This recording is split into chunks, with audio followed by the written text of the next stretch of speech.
دھونا ہے، واش کرنا ہے، ٹھیک ہے۔ اس کے بعد یہ دونوں چیزیں مکس کر لیں، لگا لیا کریں، انشاءاللہ چند روز میں ہی داد اور چمبل ختم ہو جائیں گی۔ کوئی چیز کھانے کی ضرورت نہیں ہے۔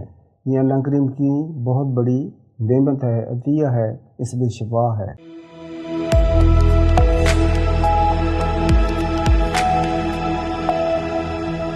چمبل کا نسخہ بتاتا ہوں۔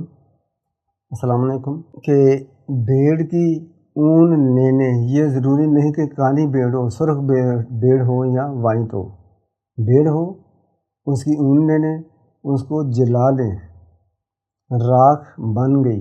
اب آپ نے مکھن لینا ہے، کوئی بھی مکھن ہو، بھینس کا، گائے کا،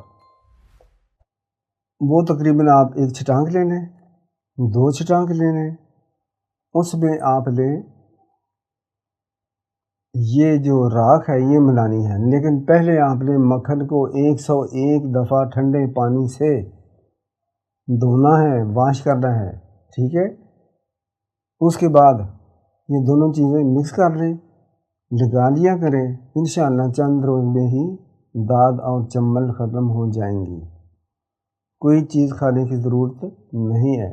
یہ اللہ کریم کی بہت بڑی نعمت ہے، عطیہ ہے، اس میں شفا ہے۔ السلام علیکم۔